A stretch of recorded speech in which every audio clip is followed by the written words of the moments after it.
Hi guys, welcome back to another episode in this series.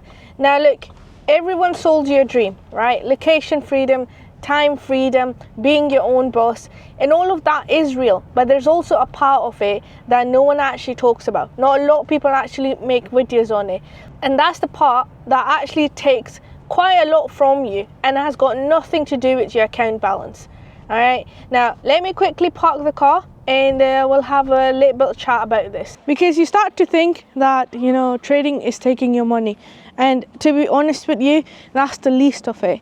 And speaking from personal experience as well, what it actually takes is a lot deeper, and the scary part of it is that you actually don't notice it.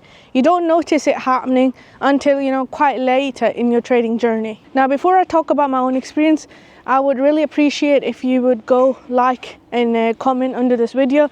I read each and every one of your comments, and of course subscribe if you haven't already. Alright, now let's talk about it honestly, why I think trading will take everything from you. So personally, I remember a specific stretch within my own trading journey. Everything seemed fine. I was still showing up like I would for trading and still telling myself the same story, but inside, I was done. I had a big hit on my self-confidence, and I don't mean confidence in the setup or the system. I mean the actual quiet belief in my own judgment, in myself as a person. And it didn't clock, to be honest, until I started to realize that none of the decisions that I was making was actually coming from me. I wasn't making a single decision on my own. I was in multiple Discord groups, different group chats, different Telegram groups, because someone else told me to get in a trade, to trust their judgment. Not because I actually believed in it, but because I felt safer trusting someone else's conviction rather than my own. And I couldn't even learn from those trades because they weren't mine. And I was slowly drifting, and I would end up leaving the session a bit more confused, a bit more not knowing what to do next. So this actually took me a while to be honest with myself about, and underneath all of that, it stopped being about money, right? What I actually couldn't stand was being wrong. The money was almost a secondary thing at this point. Being wrong felt personal, like it meant something about me, not just about the trade. So I would oversize on the setups, I was convinced about. I would hold losers way too long because closing them meant, that I was wrong. And I would come back the next session, trying to prove something to nobody but myself. And frankly speaking, that's not trading, that's actually ego sitting in front of the charts. And I actually paid for it more times than I would like to admit. And of course, another factor is there's loneliness, that comes with that period too. And I don't think, that I've actually really described it properly. Not the obvious kind, right? The grinding while everyone else is living their life, missing weekends, all of that. Not that kind. But you can, make peace with that, because at least, there's a reason behind it. I mean to say the other kind, where you're actually around people, but you're alone, right? And you're somewhere else, and physically there, mentally somewhere else. And you can't explain it to them. So if they ask you, you just say, you had a tough day.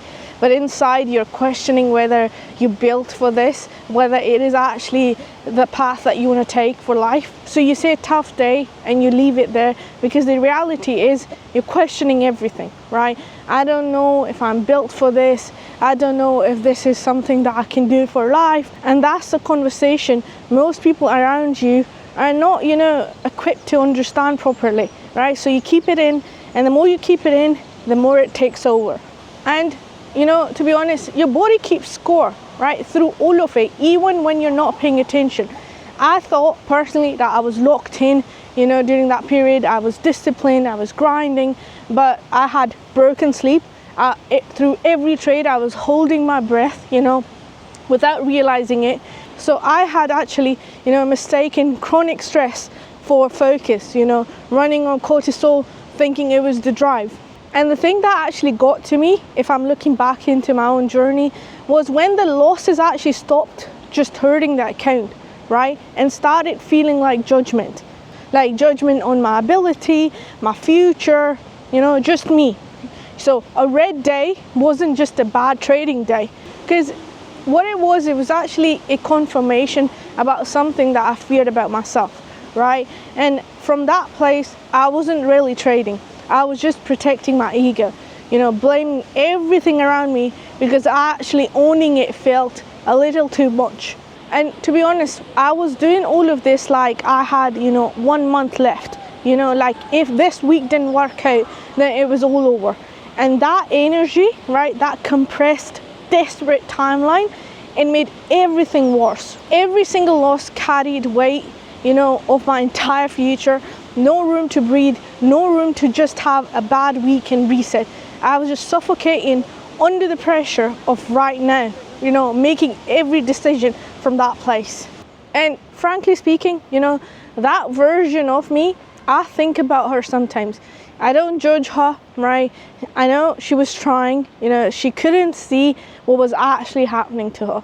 Because what I know now, right, that I didn't know back then, was that trading wasn't just taking my money, right? During that period that I was losing, it wasn't just about losing money. It was taking my self-trust, my presence, my health, my sense of self, and I was letting it, because I didn't understand that all of that was actually part of the process, not a detour from it. And let me tell you something, people that actually came out the other side, they weren't the ones who avoided it, right? They're the ones who actually went through it and didn't let it make the final call. Because eventually something shifts, losses, they start to feel like information, right? Instead of judgment. You stop making, decisions from an egoistic point. You actually start making decisions a bit more calmer. And slowly, not overnight, not dramatically, it starts going in the other direction. So if you're in that place right now and any of this sounds familiar, that's not the end of your story, right? That's just the part where most people just walk away, which means it's also the part where staying matters the most, because you might be a lot closer to your goal than you actually think. And that's it for this one. I hope you've enjoyed this. I hope you've taken a lesson or two out of this, and I will see you in the next one.